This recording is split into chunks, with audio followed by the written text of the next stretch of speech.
In the 2 weeks since we last recorded, a lot has happened in the Dungeons & Dragons community with regards to proposed changes to the open game license. We, the 12-Sided Guys, stand with the community at large in opposing the proposed changes, which have recently been somewhat walked back by Wizards of the Coast. For years, Wizards of the Coast has helped D&D grow into the thriving community it is today, even with the occasional misstep. And we sincerely hope that this is simply another misstep that will be addressed and corrected. Obviously, the company should make money on their product, this being America and all, but what these proposed changes miss is what the D&D product really is. It's a framework for community, for adventuring parties and friends, and it's not the only option for that out there. We, the 12-Sided Guys, feel that the proposed changes to the OGL are a short-sighted attempt that pits profit over product, and that it would ultimately be detrimental to the D&D community and brand. As such, should Wizards of the Coast change the OGL in this manner, we would just say, it's morphin' time, and find a new system to continue telling our stories, following suit with many others in the community who've already made that change. What will not change, however, regardless of Wizards of the Coast's decision, is our commitment to all you dodecadorks and this podcast. It will always be the epic, silly, sincere adventure you've grown to love. Welcome back, Dodecadorks. We're the 12-Sided Guys. We have Matt playing Pine. Hi. Scott playing Roos. That's me. Sabrina playing Nari. Hey there. Jordan playing Richter. Good evening. And me, Paul, playing C-SPAN in the background for inspiration. But more on that in a minute. Before we jump into the super exciting game tonight inspired by C-SPAN, just a quick reminder that we have a store at 12sidedguys.com/store. Get some merch, maybe a t-shirt, a stein, or some stickers. Also, there's bonus content over on the Patreon, including some outtakes that just got a little too racy for the podcast, so go check that out. And of course, just keep spreading the word. People keep finding us out there in cyberspace, and we know a lot of that is thanks to the word of mouth from you guys that have made it this far into the adventure. So thank you. One last thing. I know we settled on Dodecadorks as a nickname for all you nuts out there still listening to us after over 100 total episodes, but I wanted to give an honorable mention to a late entry from Kelly. I thought her idea was super cute. The Dozens Cousins. Anyway. Oh, that's good. That's good. That is cute. It's adorable. I know, isn't it so cute? It's like a cartoon. It's like a cartoon about a bunch of cousins that solve crimes together or something. Dozens of crimes. Yes. And they work in a bakery. And there's Oh my 13 God. of them. There's 13 of them because Yes, there's a baker's 13 dozen. of them. Yes. Oh my God. Wait, okay, guys, wait. Put this podcast on hold. We need to brainstorm this out right now. And we're back. Anyway, if you ever attacked by a bounty hunter that you killed who then crawled his way out of the underworld to get back at you, only to be killed again so he could basically become a robot to try to get you a third time, then this podcast is for you. It's the Crystal Codex, episode 96.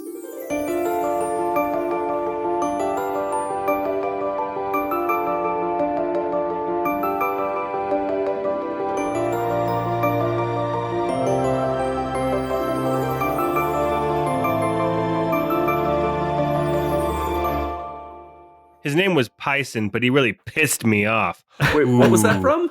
How did you pick up on Python so fast, Matt? That's amazing to me.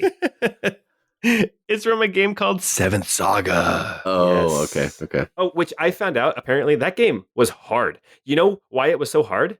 When they ported it over to the United States from Japan, they left off some kind of something or other that made it more difficult. Like they actually changed the programming when they ported it to the United States. The game is difficult. However, I have seen it get beat. A lot of the remasters that they're doing of those older games, they up the XP gains. So like when you play like the remasters, you level up a lot faster than what you did in the original versions. Honestly, I wouldn't even be mad. Final Fantasy XII was much easier for me the second time through, and I always had Fran in my party. Easier on the eye, higher resolution, Fran. Hey, Paul, careful. You mentioned Fran. We mentioned her recently, and people might start to draw the connection there. Oh, God. They might start sending you pillows. I'm not going to say I wouldn't like a Takimakaru? Is that what they're called? I don't even know what they're called. A body pillow? A body pillow. Anyway. No, I'm good, guys. I'm good. You don't have my address anyway. We gotta get a P.O. box now. Yes, We need to get a yes, P.O. we do. box. One big enough for a body pillow. Oh my gosh. Okay. Just the case. I don't need the whole pillow. Just the pillowcase. What, are you going to climb in it or something? You've already got the pillow. You already picked out the perfect pillow. You just need the pillowcase. You waiting on it. It's sitting in your closet, pristine. Oh my gosh. Oh my gosh. All right. Well, anyway, welcome back to the 12-Sided Guys to our Crystal Codex campaign. Last time we were together, we started Chapter 8, and it started a little bit different than normal. We had Nari and the boys, after doing research for 9 days in the city of Almar, in the library of Cadriel. We took a little jaunt north back up to the Glass Mountains, where some old friends were answering the call from Nari to go and investigate all of the wind, all of the stormy wind that had been going on up in the Glass Mountains, to potentially find the herald of the wind. And they did. So we had Tikris and Adressa, as well as Dordan and Yostin, who ventured up into the Glass Mountains and confronted Trophos, the herald of air, the breath of Pavantis. After a very hairy fight where I believe Dordan got knocked unconscious there at the end, they managed to ignore most of the air elementals and go straight for Trophos and defeated him and took the key. The last thing that we heard last time was a message, a sending that was sent back to Nari that they had in fact defeated Trophos and were on their way to Almar to deliver the key in person. It was a Nari very and the boys. well-worded and succinct message. Yes, as most sendings are when they're not pre-written. Yes, exactly. And that is basically where we are at right now. So here we are in the city of Almar, in the library of Cadriel. We have Roos, Nari, Richter, and Pine, who are finishing up some research that they've been doing with some of the librarians here in the library. Specifically, there was a librarian named Degery and another librarian named Zeta, and they were able to help facilitate some research about the heralds as well as about inevitability, and coordinate through the use of a palantir, basically like a, if anyone's read Lord of the Rings, it's a ball that lets you communicate back and forth between different balls. In Lord of the Rings, Sauron had one, and so you couldn't trust him. But so with the help of Degery and Zeta here in Almar, we also were able to talk with the other librarians back in Arkelvy, including Colbury and Horton and Jem and Berta. That was now 9 days since the defeat of Amavi, the herald of Ether, the mind of Pavantis, underneath the city of Almar. And one of the last things that we found out last episode was that there were rumors of earthquakes far to the west in the country of Menarest, as well as a storm far to the south that was reported by sailors from the Wywold Islands. And Nari and the boys decided, maybe for Pine and Richter, it's time to go home. Pine, Nari, Roos, and Richter have already bought tickets for an airship to take them to Menarest. And that airship leaves tomorrow morning, the 10th day since the defeat of Amavi. But today, on the 9th day, something special is about to happen. Something that has not happened in probably 7 or 8 months here in the city of Almar. And that is... It's a birthday party! We're all going to the pizza place, and afterwards there's a trampolines place next door. Bouncy house that we special ordered. Mr. Pine keeps telling us that you can cry if you want to. Yeah, you can. You know that song, Richter, the song of our people, right? Yeah. The song of our people. I'm not gonna lie. I've been waiting for an opportunity where we're all like drinking for Pine and Richter to like have their arms around each other, singing that song, doing karaoke together. But it hasn't come up yet. Oh my gosh, that's so funny. Well, we just haven't had enough liquor yet. More liquor. We're gonna jump on the trampolines till we puke. Richter, this is a library. Please don't embarrass us. I like how sorry. Richter got in trouble. If you drink too much in a library, you might forget how to alphabetize things. Oh gosh. That's the problem there. All right. Well, today in the city of Almar, there is going to be a joint session of the Senate. The Senate here in the city of Almar is made up of two houses. The High House, which is different representatives from the city-states. They are actually ambassadors, quasi-royalty from the different city-states that make up Rocolia. And the Lower House is representatives from the different guilds and trade unions that are represented here in the city-states of Rocolia. And they are going to meet today to discuss the crazy things that have been happening in the city of Almar. Would Nari and the boys stick around? Stick around and make fun of Matt Gates? Hell yeah, we would. Here we are in the Library of Cadriel, and Nari and the Boys 2.0. There is a joint session of the Senate that is about to commence. But first thing I want to ask you guys, in the last 9 days, besides studying here in the library, communicating back and forth with Arkelvy, is there anything that anybody would have done in kind of that downtime? I think Pine would have visited Gerard to replenish some potions. Okay. And seriously consider purchasing some more items from him. Okay. Yes, Nari definitely would have gone with to get some potions. Oh, yeah. Just I could see Richter doing the same too. Okay. Just a little shopping spree. Roos would again urge Nari to buy that Ion Stone of Strength. Well, then why don't we take care of that right now?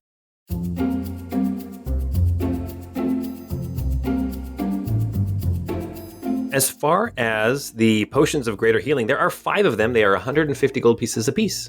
All right. One of us gets 2, the rest of us get 1. I'll just grab 1. I should be okay. Yeah, I just need 1. Roos, why don't you grab 2? Because you also have the ability to heal other people, so it's nice to keep you alive. I'll take 2. I love that you guys are so confident. When the last time you guys fought anything, you guys were like, oh crap, we're gonna die. Well, we didn't. All right. Okay, so the potions of greater healing are now gone. Is there anything else that caught your eye? There is, again, yes, there is the Ion Stone of Strength, which would be 3,000 gold pieces, which would give +2 strength to whoever uses it. I mean, how much gold do you have, Nari? I can give you some. I mean, because platinum is like 1 more than gold, right? It's another 0 on the end. Yeah, it's like 10. Okay. So yeah, no, I could do that. All right, yeah, let's go for it. Let's do it. Let's get it. 3,000. Wait, 3,000. Can I haggle? Can I haggle? Why don't you make a persuasion check? We're your best customers, my dude. Wait, I thought he was our best customer. I'll have you make it flat. Wait, what was it? Sorry. Persuasion. Or intimidation. I don't think I'm very good at either, so, I'd rather persuade than intimidate Gerard. Okay, I got a 4. Okay. It is 3,000 gold pieces. He says, I'm sorry, my friend, but I have bills to pay. All right, well, give it to me. We have a Pavantis to save. I'm sure you do. I couldn't help but notice that your beast of burden trampled some citizens underneath the city. I imagine you have some lawyer fees to pay as well. He says, yes, I'm going to the Senate hearing. This is a couple days before. I'm going to the Senate hearing in a few days to say what I saw. I think I'll probably go and, as an ambassador of Tabery, go there in an official capacity to state the official position that I haven't at all coordinated with Kira on, but, she trusts me. Oh, man. Awesome. Anything else anyone is interested in as you are here talking with Gerard? So remind me of what he had. Okay. So there is more potions of healing regular. There is elixir of health. There is a potion of heroism, potion of growth, potion of spider climb, potion of speed, potion of blink, and a bead of force, as well as an ever-smoking bottle, rope of climbing, staff of withering, a bag of holding, 2 immovable rods, a ring of the ram, a horn of Valhalla, the silver one, cloak of the bat, Batman cloak, yeah. An animated shield, gauntlets of ogre power, and a wand of magic missile. How much was the animated shield? The animated shield was 6,000 gold pieces. Okay. I can pitch in 900. I'm all out of money at this point, so. Well, I feel like there's not much that I need at this point. I'd probably pass on anything at this moment. Oh man, we got Gerard's hopes up at the end of the last chapter. How much are the immovable rods? The immovable rods are 5,000 for the pair, or you can get one for 3,000. All right, well, I don't have enough. That's it. You guys are done then shopping with Gerard, sounds like. His prices are a little too high for you guys still. Okay. Yeah, the Yeah. DM is not giving us enough cash, or we just need to start searching more bodies. Didn't you guys just sell like some boots with the fur and make a ton of money? And we immediately bought stuff. Yeah. Oh, that's right. For the spider climbing boots, the Yeah. slippers of spider climb. They're Spider-Man's boots. I thought they were my Spider-Man slippers. Yes, Spider-Man slippers. Yes, very good. Anything else then that anybody wants to do before the joint session of the Senate? I would love to get an update, touch base with Kira and see how things were going there in Tabery. Yeah. You know what? Over the next few days, you guys find out that there was a very fierce battle outside of the city of Wayfield. Tender's forces had set up to besiege the city, and Kira's forces swooped down from the north as well as from the sky and attacked Tender's forces and completely routed them. Cut his force in half. Tender has since fled back east towards Arkelvy.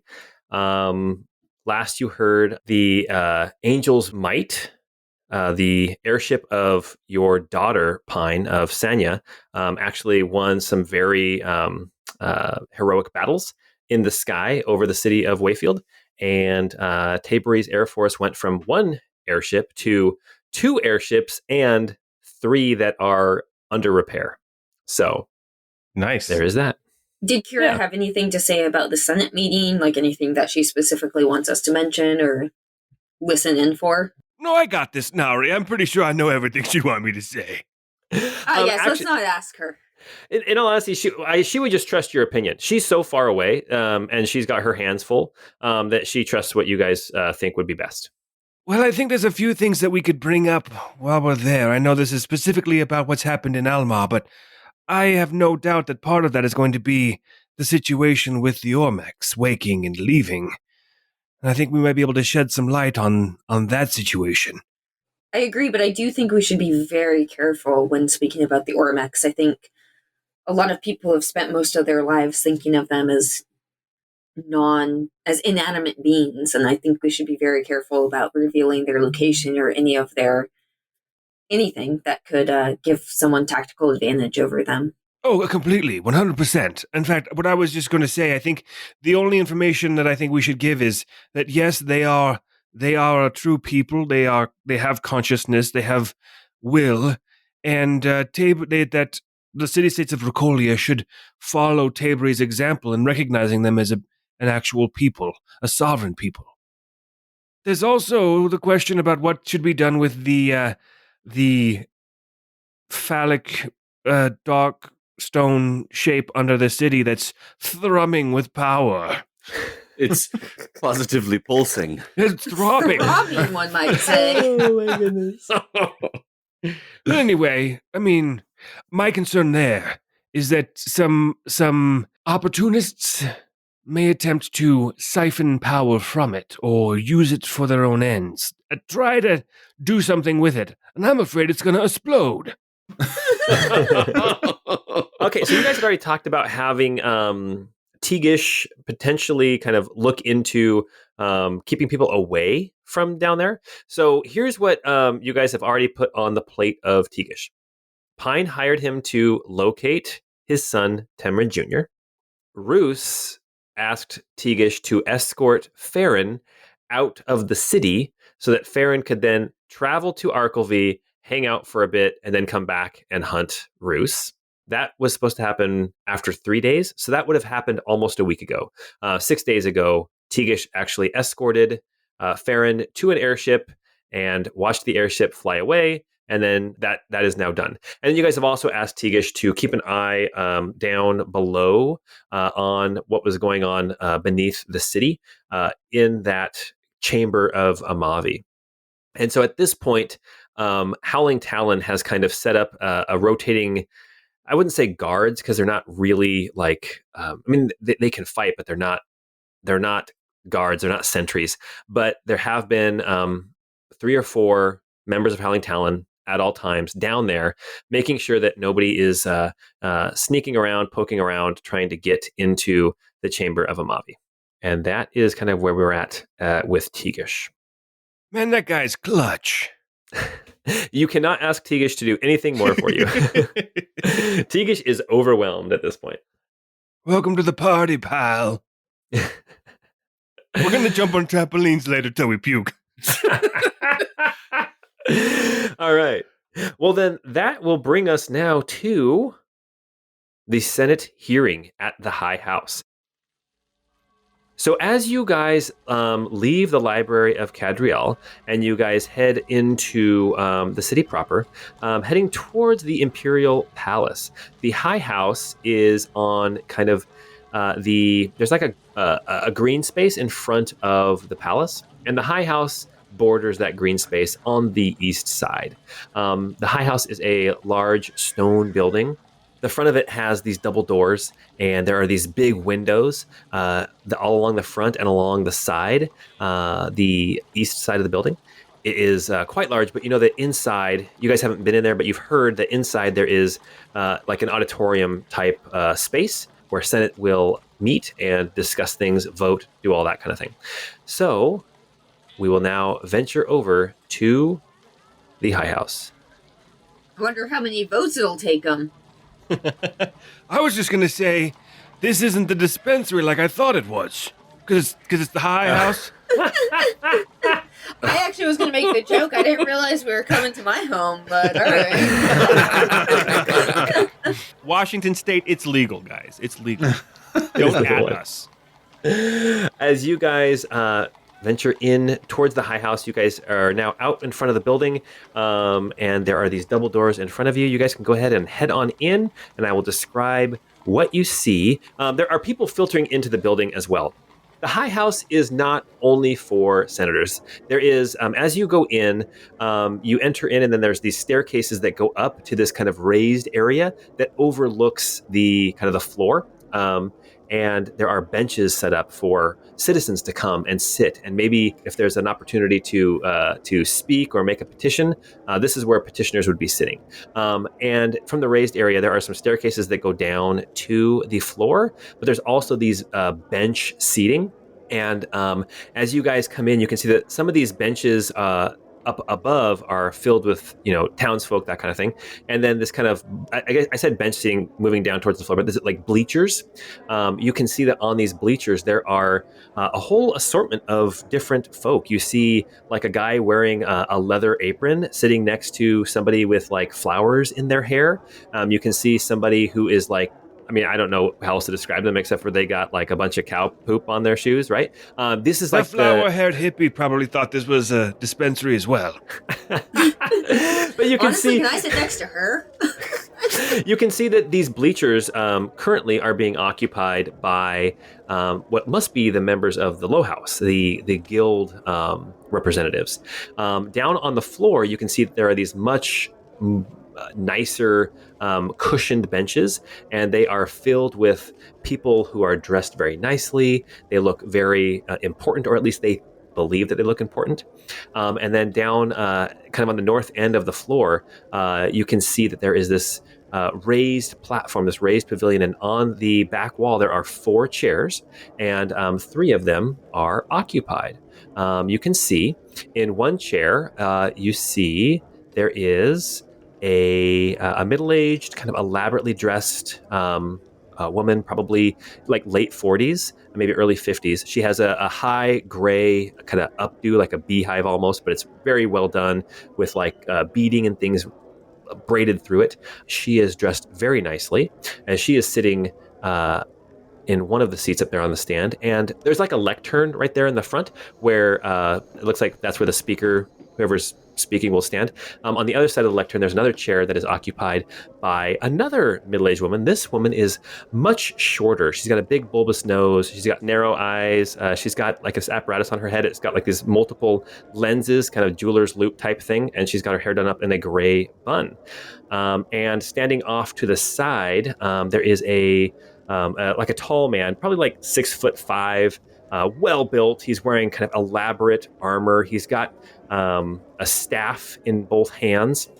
He's got braiding on his shoulder. He's got like a red apron hanging down, like a loincloth type thing. His armor that he's wearing looks very ceremonial, and he appears to be some kind of like sergeant at arms. And then one other seat is occupied on the dais. You see this older gentleman.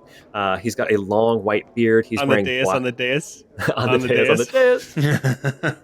dais. Yes. By the way, I tried to do that song for karaoke, and I don't speak German. Anyway, he's wearing like black robes with gold trim. He looks to be some sort of religious figure of some kind. And as you guys approach, you get up there on top to the seating for the petitioners, for the common folk, and immediately you see that sitting in the benches, kind of right at the front edge of the petitioners' benches, you see Tigish is sitting there as well, and he kind of nods to you as you come in. He says, "I saved you some seats," and he kind of motions over to the side. I appreciate that. Do you have a petition that you're bringing forward as well? I have been a part of what has been going on, and I feel it is my duty as a citizen of Almar to report what I know. You're a citizen of Almar? I thought you were from Barrister. I am from Barrister, but I am a citizen of Almar. Well, as a citizen of Almar, what do you know about that woman up there on the right? Oh, that woman up there on the right. It's your fault, Paul. You can't choose all tokens. Okay. Wait. Okay, so you ask Tigish who the woman, the kind of the updo, elaborately dressed woman To be is. fair, I would love to know who all of these people are, like more specifically from Tigish, if he knows. Okay, sure. So Tigish points to the elaborately dressed woman, and he says, "That's Lady Nicolette St. Clair. She is from Pembroke. She is actually the High Speaker." The High Speaker is kind of the leader or the voice of the High House. The other woman up there, the one with the apparatus on her head, that is actually Marilla of the Minutia Guild out of Houghton. So she speaks for the Low House. She's the Low Speaker. And that man over there in the armor, that's the Sergeant at Arms. That is Sir Tiberius, I believe his name is. When you said her name was Marilla, I seriously thought you were going to say of Green Gables. So that Nicolette, is she single, or what's her status going on here? Yeah, Nari, are you single? I mean, what's your status going on? Hey, I'm the one asking the questions here. Oh my gosh. Oh, and then he says, and the older gentleman up there, that's Cornelius. He's actually the high priest for the Church of Iramiel. Ooh. Well, this is going to get awkward. Is Iramiel the only god who is represented in these sort of meetings? Iramiel has a special place in the city of Almar. You'll find his place there is more token than anything. It's more tradition. He really has no power, no say, but he does have a seat on the dais. On the dais. A seat is power, and it seems like none of the other gods are represented. Not throwing any shade, just curious. I understand your concern.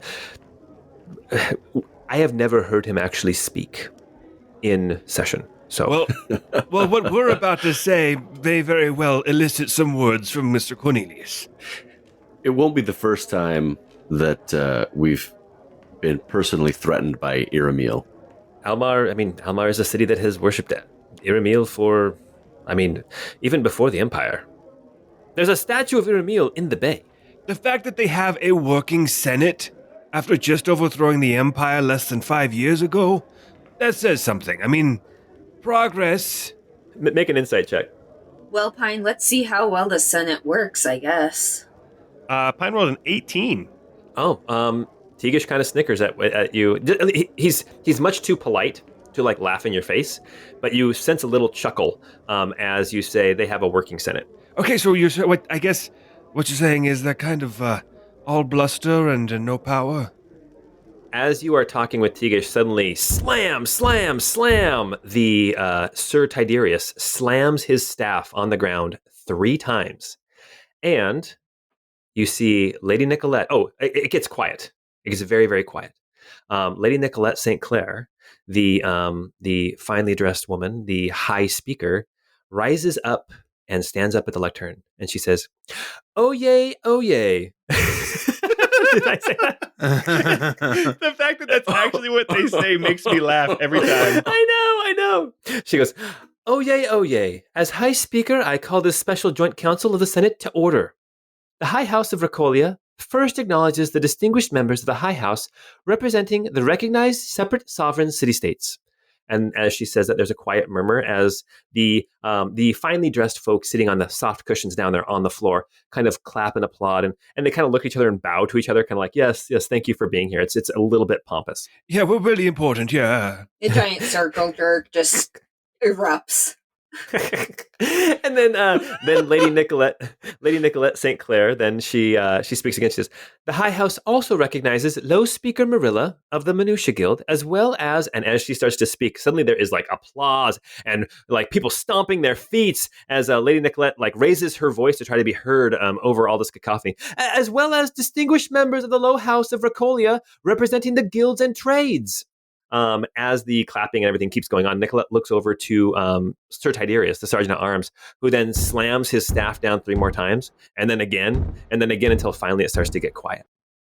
You get the feeling, even without an insight check, that the way the High House operates and the way the Low House operates are very different. Then she says, "This council has been brought together to discuss recent events affecting this city, Almar.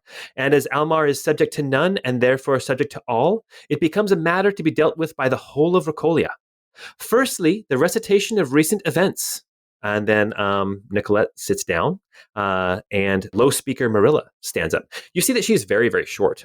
She's probably like 3.5 feet tall. Hey, Paul, while all this is going on, Yeah. I want to keep an eye out for Bartaz.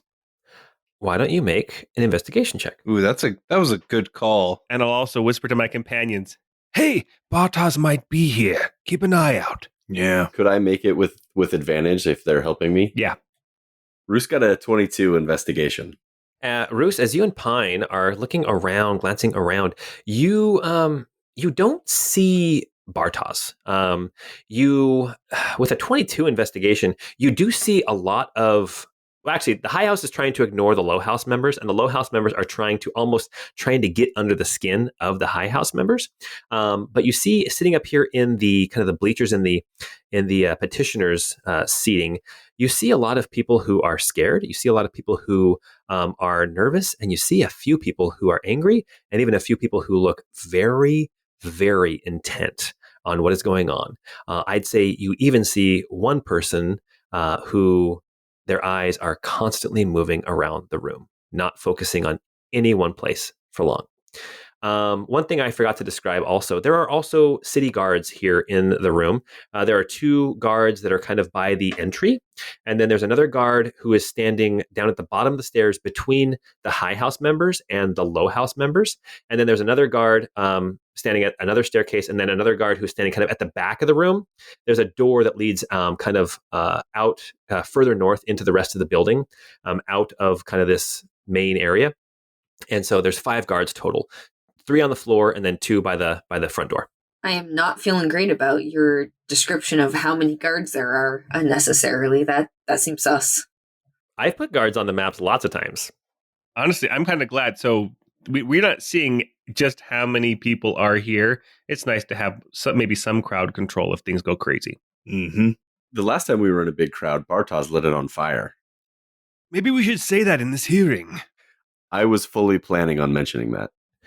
Roos and Pine, you guys with your investigations, as you guys are keeping an eye open, you do also see that like Sir Tiberius and the guards are constantly making eye contact with each other. Like they're constantly like scanning the room and making eye contact with each other. You can tell that there's an unsteady uneasiness here in the Senate chambers. Were we allowed to bring weapons? Yes, you were. Okay. Marilla of the Minutia Guild, she stands up and she begins in her high voice, kind of squeaky voice. She starts to talk about all the things that have been happening in Almar and how crazy things have been. She talks about these 5 storms that happened, a few months ago, where like there was some cyclones, there was some like water spouts and everything, and then they died down.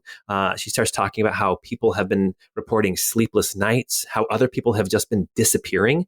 Also, how it seems that some people have basically converted over to like a zealous worship of Iramiel overnight. Also, talking about how at one point that literally the servants, she calls them the servants, just got up and walked away, or they fought back against their masters. And you realize that she's talking about the deacons, about the ormechs. She talks about how there's been violence in the streets, how recently the Dercia Opera House was burned, and how there was even a fire at Smitchy's Bazaar. And then, literally an hour after the fire at Smitchy's Bazaar, people just for no reason began racing towards the Cathedral of Iramiel. And many of them then found themselves, they came to in some subterranean chamber, and looking around, they saw that some of their fellow citizens were killed, some by fire, some were stabbed and cut to death, some were trampled by hooves. That is the report that Marilla talks about. I'll lean over to Richter and I'll say, she didn't even mention the plague of old men in blue coat gang members. You guys, I think we need the Shaggy defense. Wasn't me. Roos, with your insight that you already rolled of 24, as Pine says that, you do recognize, interesting, she did not mention anything about Bartos, the headsman, or the kind of the supposedly the secret control of the city. She left that out completely, let alone the blue-cloaked the blue-coated old men with swords. We're in the clear. No, I think most telling is that she didn't say anything because she's not going to point out the fact that she is a puppet to Bartos. So, lady, or I keep saying lady, she's not a lady. She's a guild member. She is, I mean, you can see like her fingers are like, calloused and worn.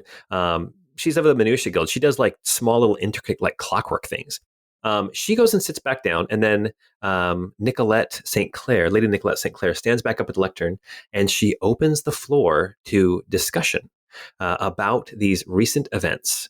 The first thing that she calls for is, I open the floor to any who are eyewitnesses to these events. Do we want to be first? Does that mean us? No, I think we should hold off and see what other people say. At least let one or two. Roos sits back down. Everything gets kind of quiet for a little while. Everyone's a little bit nervous to be first. And finally, one guy stands up in the back, I'll speak. And then this guy kind of walks down. He's probably in his late 30s. He's wearing like a doublet. He's dressed nice, but not super nice like these high house members are. And he steps down and steps up to the lectern. He looks very uncomfortable to be up there. He turns to address the Senate as well as all the onlookers. He says, I saw it. I saw the storms. I saw 5 of them. I saw them with my own eyes. I saw the wind come down. I saw the trees uprooted. I saw the water spout.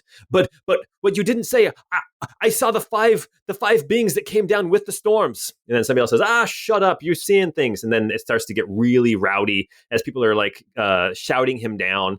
And then Serge Hyderius then slams his staff down on the ground again for quiet. As Lady Nicolette stands back up, she kind of motions this man to step away.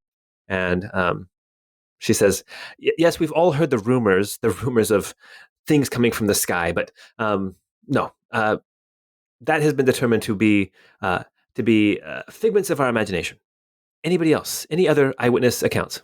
Nari's going to kind of whisper and say to their friend here and say, do they always just dismiss the testimony of people so easily? Tigish kind of shrugs his shoulders, says sometimes, if they don't want to hear it. Well, I think it's about time for us, everybody. One other person stands up first and goes down there, and he is a well-dressed man with like gold buttons on his jacket. He looks like a merchant, like a very wealthy merchant. And he comes down and he says, I saw it. I saw my servants. I saw my deacons that I'd paid good money for just stand up and try to walk away. And when I tried to stop them, and then he points to his cheek, said, one of them hit me. And they said that they were free people, that they had a will of their own. And they left me destitute. I want my money back. And he starts shouting down, and then people start shouting him down as well. And after a while, he goes back to his seat. And Lady Nicolette asks, any other eyewitnesses to any of these events? You can see that she's getting a little bit flustered with the goings on. Well, I think we witnessed all of the events, so maybe it is our turn. Yeah, should we all go as a group, or do you want to, like, go one at a time? So we get like, oh yeah, that guy, what he just said, yeah, I totally agree with him. I think we should go together. I don't think that ruse will work very well for us. Okay, all right. Bruce, you're the royalty here. Lead the way. Also, if they try to dismiss us like they did that last gentleman, let's not allow them to do so easily. And Nari will just, not threateningly, but just make sure her axe is very prominent on her back. Plus, your armor is super scary. Yes, you do have that smoky gray armor. Yeah, both. Like, she'll just kind of fluff herself up a little bit, you know. All right, let's stand. 1, 2, 3, stand in unison. No, wait. Come on. Yeah, no, it looks cooler if we all stand together. That was almost a wave, and then I stood up last. We ruined it, guys. Let's Damn go. it, Roos. Well, there goes our first impression. Your sense of timing is always off. Hey, Bruce, before we get down there, pick that wedgie. No, wait, I thought this was the new style. I had the strangest dream that this was the new style. Oh my You gosh. could be king of Almar. At least, like, brush the stash on occasion. There's so many crumbs in there, Jesus. Oh, he doesn't have the stash anymore. I think that's cinnamon from his breakfast. The stash is gone. I just have crumbs Oh, on my God. face. Just on his face. Oh, Roos. Oh, you poor thing. You're a hot mess. I'm trying. Hey, Richter, is Richter going to come down with us? I know that I'm wondering if he would come down and stand with us, or if he'd want to go separate, or even at all. Ah, man, he's really reluctant to trying to out himself. Honestly, nobody wants to make you come out when you're not ready. Like, I feel like all of us would support you if you wanted to stay behind and just cheer on the crowd. Yeah, we love you. I appreciate that. Whatever you decide, whenever you do decide to come out, we're here for you. Got it. Well, I mean, it's just, what would my Nana think? That's Gosh. All right. So Richter, you're gonna stay up in the petitioners' seating. Okay, Richter, you're gonna stay up in the petitioners' seating as the other three go on down to the floor. So Pine, Roos, and Nari, you head down to the floor. Lady Nicolette, she sees you coming down, and her eyebrows kind of go up. She doesn't recognize any of you. You don't look like normal folk. And as they go down, I want Richter, as you're sitting up there, I'm imagining that you are kind of looking around, investigating, kind of keeping an eye open for everything. So you can make one of 3 checks. You can do insight, you can do perception, or you can do investigation. I'll do investigation. Ugh, only rolled a 9. Oh! Yeah, you look around. There's a lot of people who are very interested in seeing Roos and Nari and Pine head down towards this lectern. And you see some of, like, the guy who wanted his money back for the deacons, for the ormechs who all walked off the job. He is very disgruntled. He actually leaves. So Roos and Pine and Nari, as you approach the lectern, Lady Nicolette asks you to state your name and then tell us what you've seen.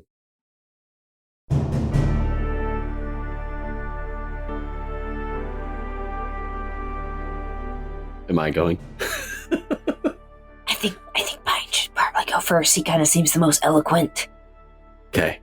Fair Senate and citizens, I, Temrid Pine Sr., ambassador from Tabery, have been witness to many of the events spoken of here today, as have my colleagues. And I'll motion to you guys to introduce yourselves. I am Roos Bayard, the last living heir to the throne of the Kingdom of Everlyn. Nari Stormfist of the Glass Mountains, warrior and consort to Queen Kira of Tabery. Richter is looking off at the side, trying not to make eye contact with anybody. I didn't know those people. Who are those people? There's a few points that we want to touch on here.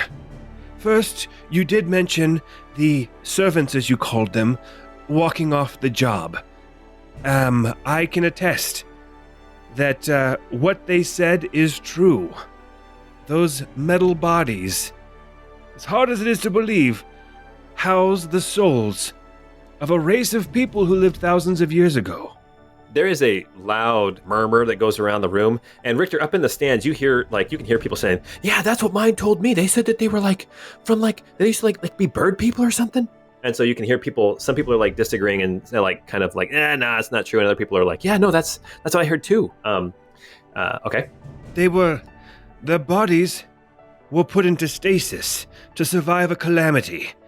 And before they were awoken, they were found by the former empire. And rather than being awoken, their bodies were used and subjugated. But I assure you, the Ormech people, that's what they call themselves, the Ormechs, the free people of Alil, are a true sovereign people with their own will, their own souls, and I invite this council, the Senate, to follow Tabery's lead and recognize them as such. There is, you hear two different responses. You hear some people shouting out, "Hear, hear," and you hear other people saying, "Boo!" It's very divided. If you made an investment into these people, sometimes you just make bad investments. It's true. I mean, I have a whole collection of Beanie Babies that are worthless now. But if they turn into people, I would certainly let them go, right, Pine? Most of them? Yes, definitely. You cannot own a human being. You hear some pounding of the staff again from Sir Tiberius, calming everyone down again.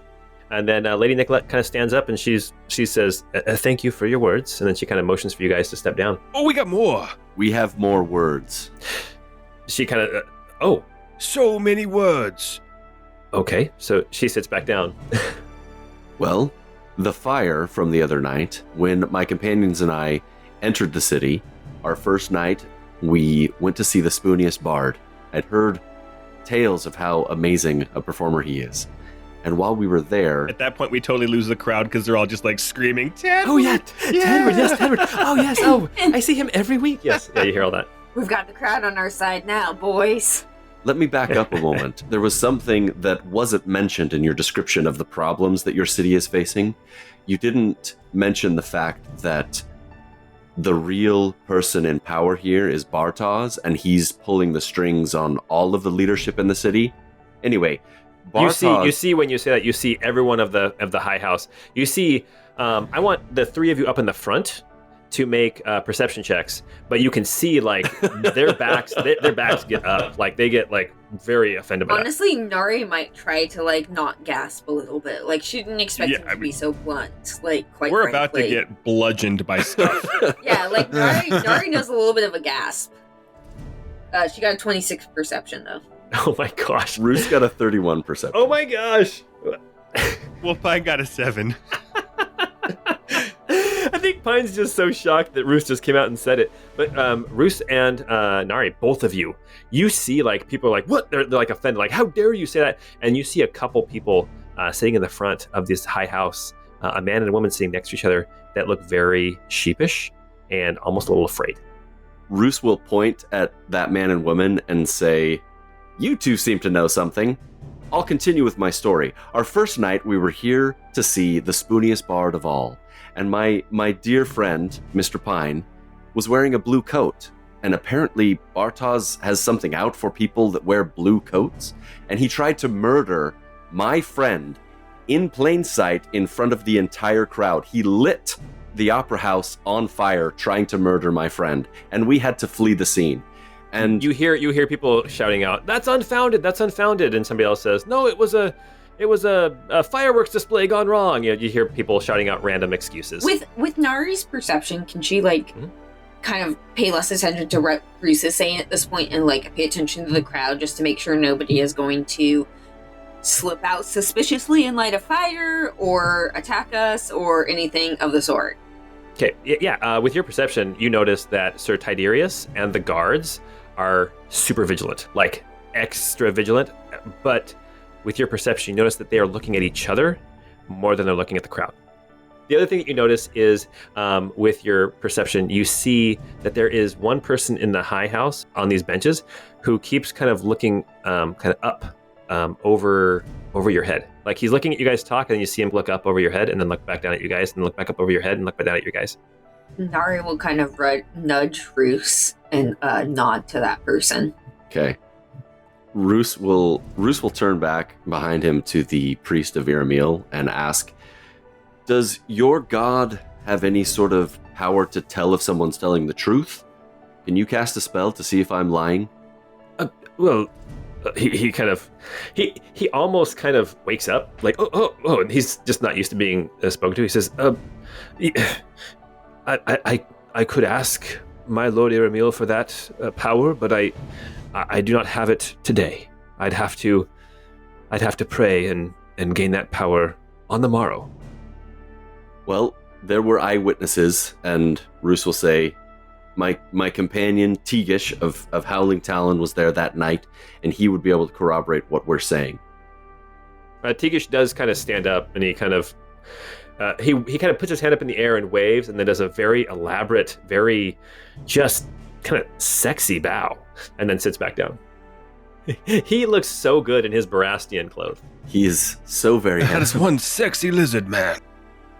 Lady Nicolette then stands up. She says, "Oh, okay. Thank you for your words. You've caused quite the uproar." But wait, there's more. You can see she her fancy hair, like you can see strands starting to come loose. Like she is getting stressed by what you are speaking about, and the crowd, even though they're not always yelling and stomping their feet and stuff, you can see that there's a visible and audible hum going on here in this Senate. There is some definite unease going on. And Nari is going to keep focusing on that man, like just making sure that he doesn't... You want to keep looking up above you and then looking back down? Yeah, that seems suspicious. Roos asks Squire to hold his hands over Mr. Pine's mouth so that when Pine speaks, it like booms loudly, and casting thaumaturgy.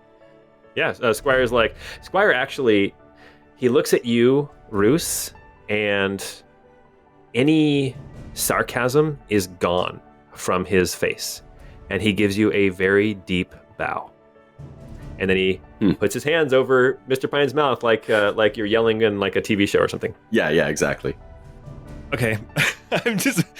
So Pine hasn't seen this guy looking up, but I'm wondering what's above us. Anyway, I'm afraid there's an octopus in the rafters with a big heavy weight.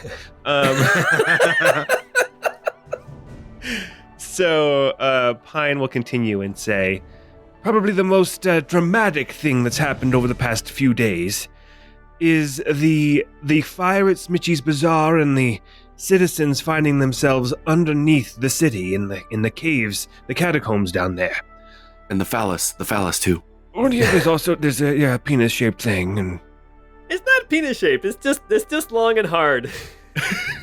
then I anyway, feel like that's a pretty common, like, architect type. dude, I think we're losing the people here. Sorry. like oh, phallus? Ooh, I better go down there and check this out myself. We suddenly got everyone's attention again. Let me tell you a story. The first man who spoke of the figures in the storms. I know you've already dismissed his claims, but they are true. I state this as the official position of Tabery. We recognize that this is the truth, because we have seen those figures, and we've actually done battle with them. One of them was right below this city, at that obelisk. These storms brought with them heralds of inevitability. When he says that, what does the priest look like? He looks. Why don't you make a perception or an insight check? As you guys are speaking, Richter, you're sitting there on the benches, and you see suddenly. Excuse me, my friend. And then you see Gerard come step past you and have a seat next to you. He says, "Sorry, I'm late." The token does look like a chubby Morgan Freeman. Have you never noticed that? It's a chubby Morgan Freeman. I didn't notice until just now. It looks very good. How did you not notice that? Look at this, chubby Morgan Freeman. He even has the ear piercing. I know. It's chubby Morgan Freeman. It's like chubby Prince of Thieves Morgan Freeman. Yeah, It is. that's great. Awesome. So Gerard is now sitting next to you, Richter. There are people here in this room who can attest to what they saw underneath the city, in those chambers. The fire was actually caused by another of those heralds, a herald of fire, who, having finished his work, attacked us. Okay, Nari, real quick. Pine, hold that thought. You were looking around to see what the priest of Iramiel was doing. You see him glance kind of off to the side. So he's looking south, and you see him kind of glance off to the southeast. And with your 19 perception, you see him glance, but you can't see what he's looking at before his eyes snap back over to Mr. Pine as he speaks. In the Glass Mountains, there is an oracle. And this oracle has created a map of where these heralds have been doing their work. The Herald of Fire was performing his work in the city of Gildazan. And we know now of the resulting destruction and death. You hear a murmur come up amongst the crowd talking about, oh, Gildazan, yeah, it fell into the lava. It's gone. Thousands of people dead. Yes. What a calamity. The Herald of the Wind was up in the Glass Mountains. But underneath your city was the Herald of Mind. And that herald was siphoning off the psychic energies, the very souls and will of the people of Almar, to power whatever its designs were. It was using all of you as food. For what I do not know. But when confronted, we fought it until it died. And as I said, there are those in this chamber who can attest to that as well. I see the good sir from Valkanar, the merchant Gerard. He was there. People kind of look up where you're... Maybe don't throw Gerard under the bus here, bud. He's everybody's friend. You see... Richter kind of slinks a little bit lower in his seat and kind of... Gerard kind of stands up and kind of holds his hand up. He's wearing his black witch's cap, boots with the fur. He's got... that's all he's got on right now. I mean he's wearing clothes, obviously, but He's wearing a cap and boots with the fur. Cap and boots. Oh, yeah. That's like my 4-year-old when it's like, hey, time to get clothes on. Yeah, cap and boots. There you go. He kind of stands up and waves, and he kind of calls out. He says, "Yes, my friends, I can attest to what I have seen. They speak true." Roos will step forward and say, now we refer to them as heralds because that's what they told us that they were, but they all serve Iramiel. And Roos will turn back to face the priest again and say, your lord that you worship is bringing about the destruction of the world. The shattering 5 years ago, Gildazan, all of these things are because Iramiel, however you say his name. Iramiel. Oh, that's right. Yes. He is trying to destroy Pavantis as we know it. The priest stands up as you're speaking, and he points his finger and says, you know nothing of Iramiel. You know nothing of the inevitable. You cannot stop the inevitable. You cannot stop Iramiel. Richter stands up and to that says, you be silent. And he's going to try and intimidate this guy using the decree of Lord Astraman. Ooh. So what does that do? What does he have to do? I'm going to make an intimidation check, but I also get to roll a superiority die and add it to this. Oh, gosh. Okay. Come on, be decent. 18 for that, and then D6, so 21. And what does he... Because okay, so here's the deal. That's ballsy. He rolled a natural 20 on his... I guess it's a wisdom save, right? Is that what it would be? I suppose so. Yeah, I suppose so. Intimidation is a charisma ability, but I suppose you could... save... Okay, so let's stick with charisma. So he rolled a natural 20. You rolled a 20, then a 21? Yeah. Total? He, with his charisma modifier, a 20 plus 1. You guys tied. So here's what we're going to do. We're going to do a roll-off, just a straight D20. Let's just do it, just for fun, because I like this a Paul lot. always rolls 20s. Oh my gosh! No way! Jeez. I was saying you always roll 20s right before you rolled a 20. Go to hell. Come on, Jordan. I rolled a 6. Oh, Jordan, you're such a disappointment. Oh my Stop gosh. sounding so much like my mother. You see him take a step back as you call him out, and then he calls out and he says, "Are there any here who will not stand with Iramiel, the Angel of Inevitability?" No, Amavi murdered them. Your herald of your god murdered them. Iramiel has been a cancer on this city and this people for decades. Pine and Nari, the two who have not spoken, make perception checks. Pine got a 6. Pine is just like, what the hell is going on? I'm sorry. Roos gets spicy. Nari got a 21. Nari, I am going to let you roll a d4 and add 1. All right, that's a solid 3. As the priest of Iramiel calls up and says, aren't there any who will stand up and defend Iramiel, the Angel of Inevitability? You see that 2 of the guards step forward. The one who is guarding the door that kind of leads out of the building, or to the back, and then the one who is standing by the stairs that separates out the high house from the low house. Richter, you are up in the stands. Make a perception check. Okie dokie. Come on, please not a crappy roll. And I got a 1 for a 5. I am on a tear tonight. Yeah, dude, I'm right there with you. I think that a tear is about to happen as the priest of Iramiel stands up and calls for aid as Sir Tiberius turns towards Nari and rushes her. And we are going to roll initiative.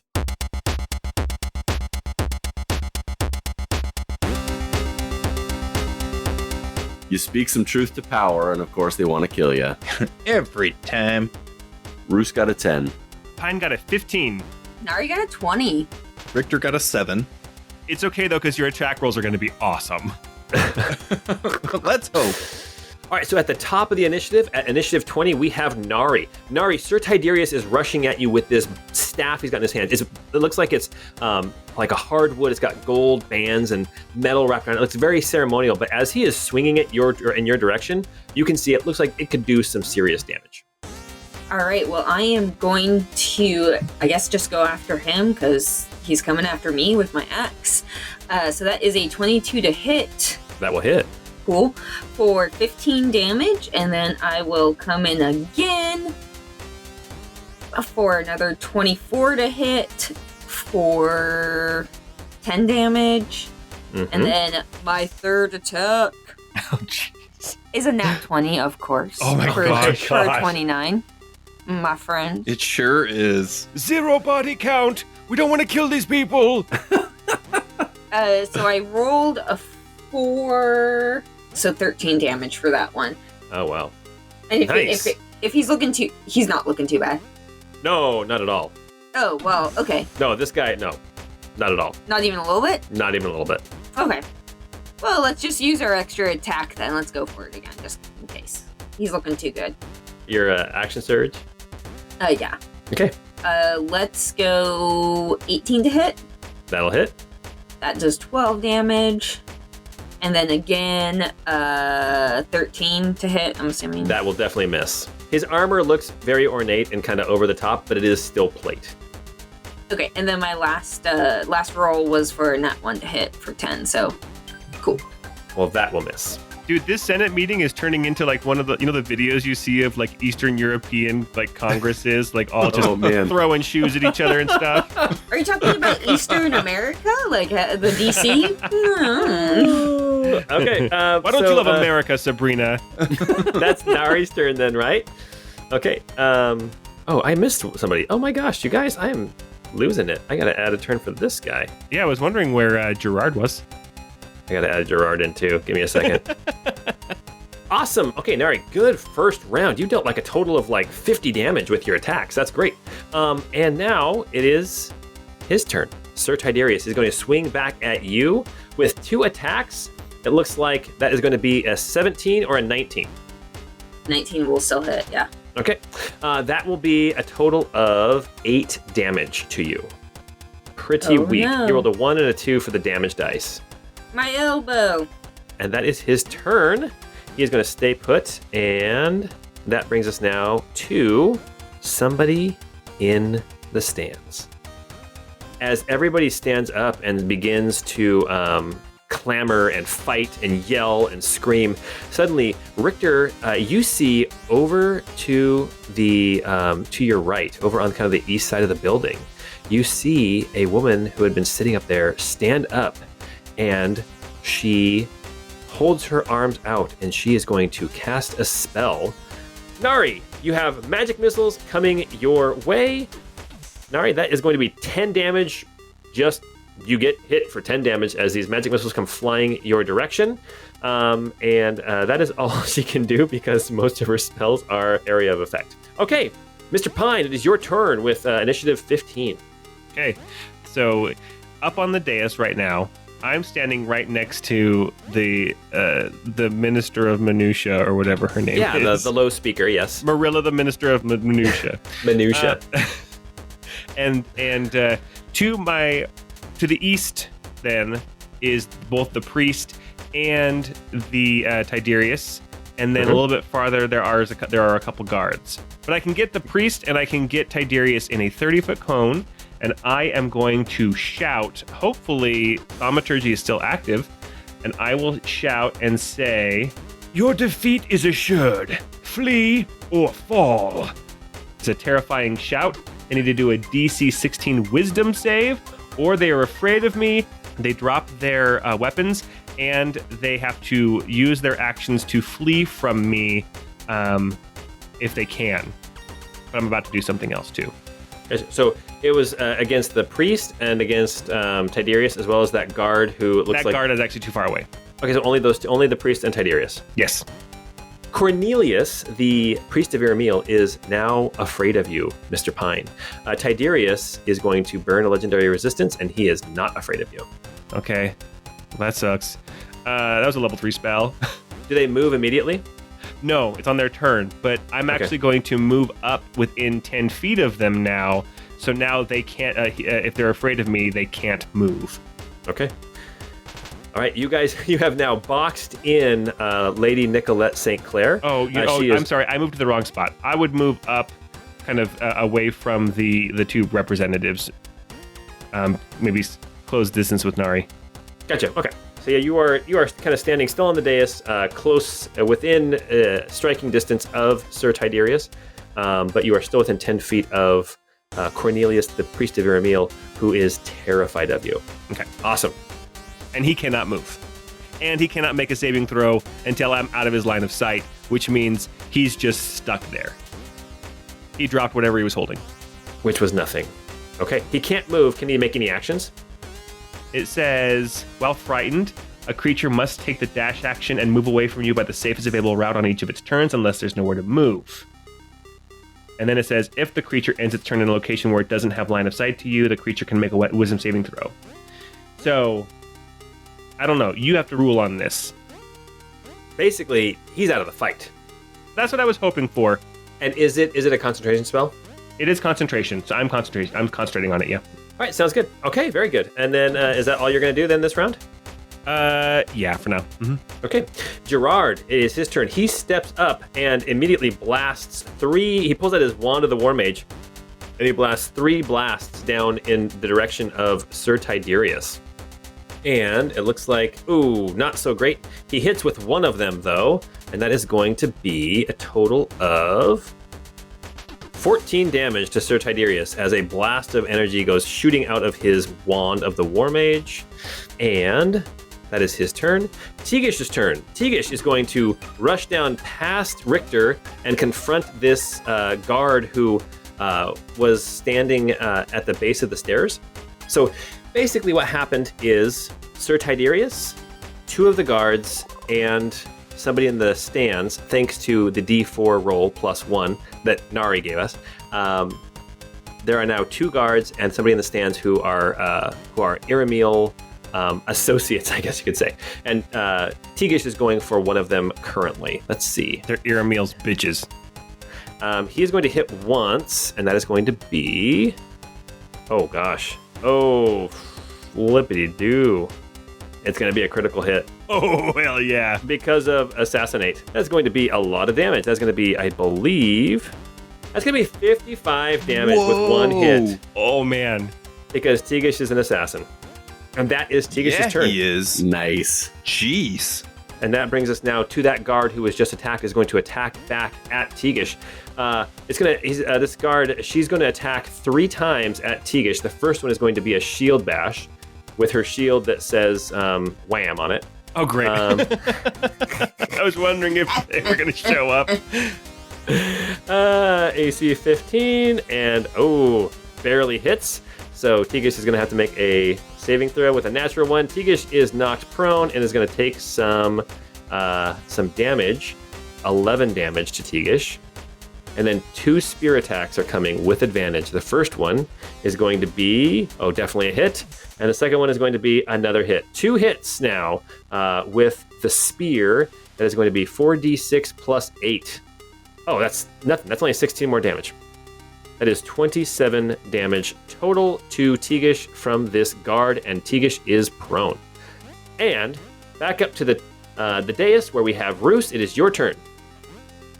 Roos is going to turn to both of the speakers, both the high house and the low house. What did you call them again? I want to say it right. The high speaker and the low speaker. Yeah, the high speaker and the low speaker.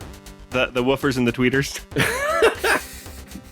He's going to cast a spell that I haven't renamed yet, but it was that handsome mustache charm. And he's going to, try to rub his mustache, but then realize it's not there anymore.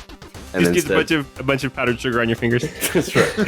And then just pose heroically. They both have to make a DC 16 wisdom save or be charmed by me. Okay, so Marilla, the Marilla of the Minutia Guild, she's fine. She actually rolled a natural 16.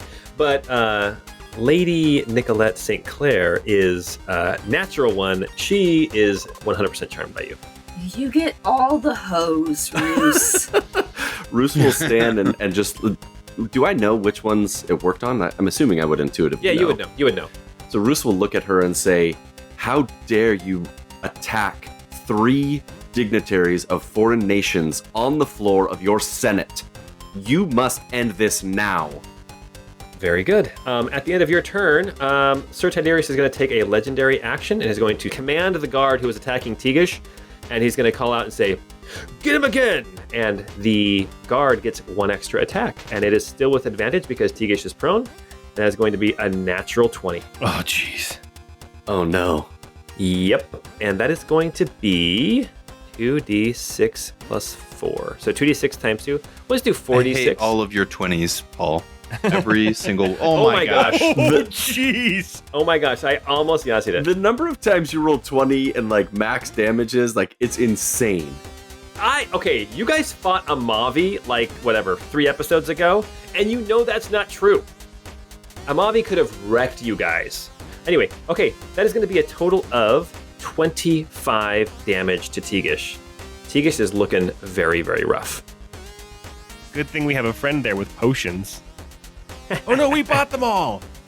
He's going to charge Tegish for every single one.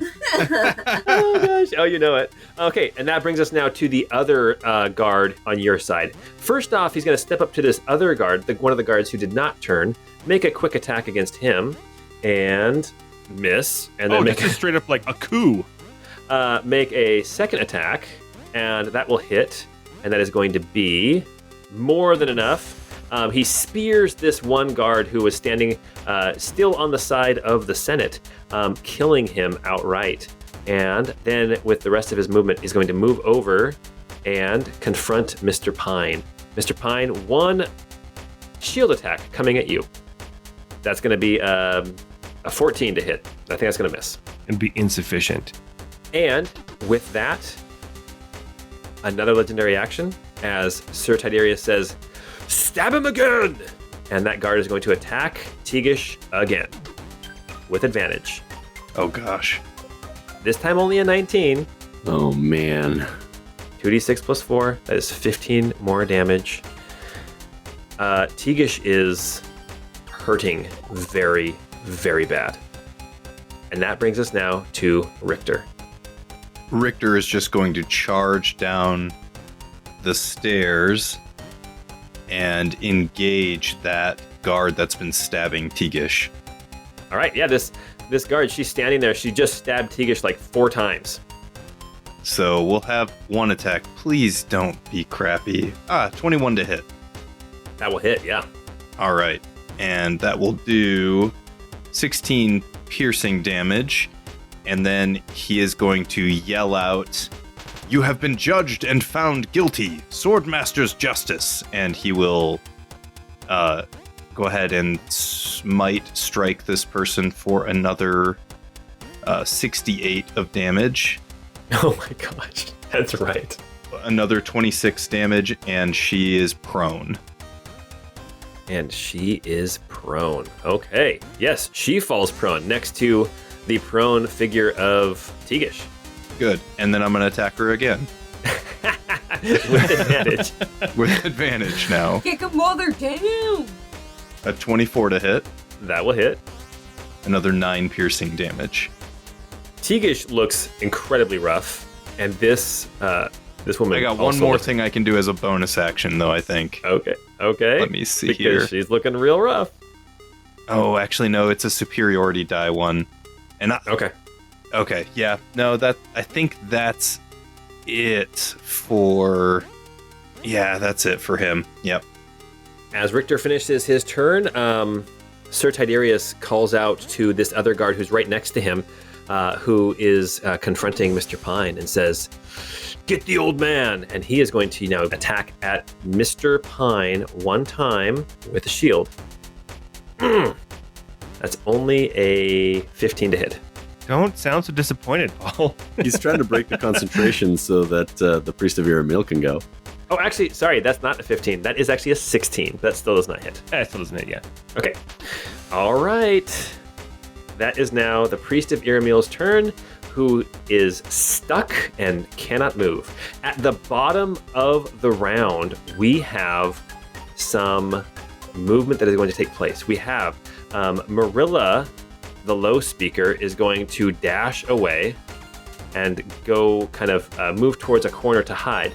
As the high speaker, who has been charmed by Roos, turns to Sir Tiberius and says, "How dare you! You have soiled the high house!" And she attempts to command him to stop, and it looks like it has no effect. Okay. We've all soiled a little high once or twice. It's fine. All right, that brings us now to Nari. All right, Nari is actually just going to, I think at this point, keep hacking at this guy in front of her. Sir Tiberius? Not necessarily for damage to kill, but just mostly to, incapacitate. So 26 to hit for 10 damage. Mm-hmm. And then a 21 to hit for 12 damage. And then a 29 to hit for 11 damage. How's he looking? Holy smokes. He is still looking relatively okay. Yikes. Okay. Bull. Yeah. What? That seems sus. What level are you guys? I'm teasing, Paul. Come on. All right, Nari, is there anything else that you want to do? You have the Priest of Iramiel kind of next to you. You have the High Speaker next to you. You have Tiberius, and you have one of these guards who is following Tiberius and the Priest of Iramiel. I mean, I don't think I want to do anything right now, but I think that, if any one of them, try to leave, am I able to use my reaction to, kind of grapple as opposed to attack? Or... Yeah, okay, yeah, that should be just fine. If anyone tries to move out of my range, I would like to grapple them as opposed to attacking them. All right. Well, Nari, your turn is up. It is now Sir Tiberius' turn. Sir Tiberius has 2 targets, but he is definitely going after Nari. She has been dealing the big blows to him, and he is going to strike back. 2 attacks, 21 or an 18. 21 will hit. Okay. That is going to be, oh my gosh, this damage is terrible. 8 damage. On that one attack.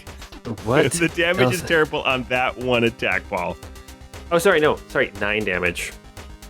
All right, that will do it for Sir Tiberius' turn at this point. But up in the bleachers, up in the cheap seats, we've got This spellcaster is going to Cast magic missiles at me?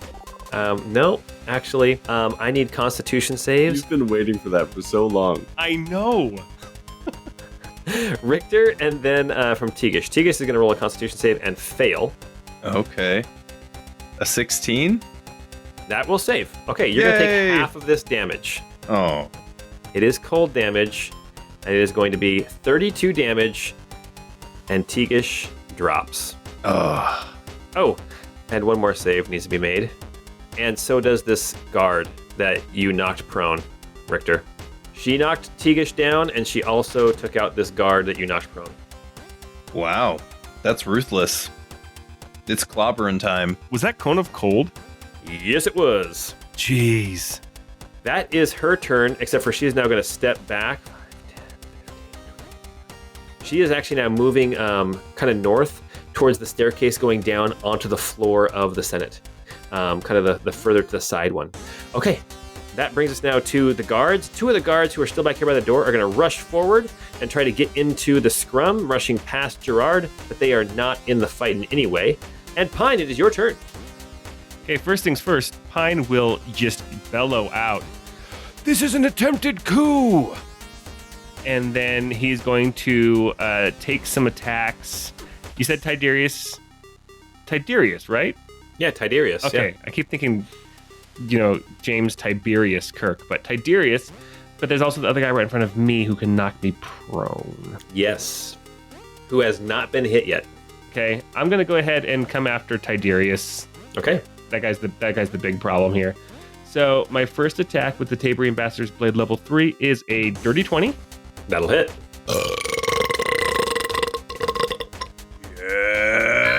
Yes! So the damage for that is going to be 12 piercing, 6 cold, 8 radiant, and on top of that I'll say, "Unleash with precision, Swordmaster's Fury," and do a level 2 Swordmaster's Fury for only an addition, 9 more damage. Okay. So that's the first attack. Okay, nice damage. Second attack is a 26 to hit. That'll hit. 11 piercing, 4 cold, 7 radiant, and let's throw another level 2 Swordmaster's Fury on there for another 8 damage. Wow. Oh, wow. Nice. My man. And then any bonus action I would have, I think, would be concentration. I'm maintaining concentration on the priest. I figure if he's up here and we're up here, that his followers, the followers of Iramiel, won't want to hurt their, spiritual leader. Right. That'll be my turn. Okay. Mr. Pine, Sir Tiberius calls down to this guard next to him and says, "Knock him down!" And you have another shield bash coming your way. Oh my gosh. Okay. That's going to be a 10 to hit. That's another wasted legendary action. Yes. Okay. And it is now Gerard's turn. Gerard sees the fleeing the mage who is heading down towards the floor of the Senate. Also sees that Tegish has been blasted with some cold.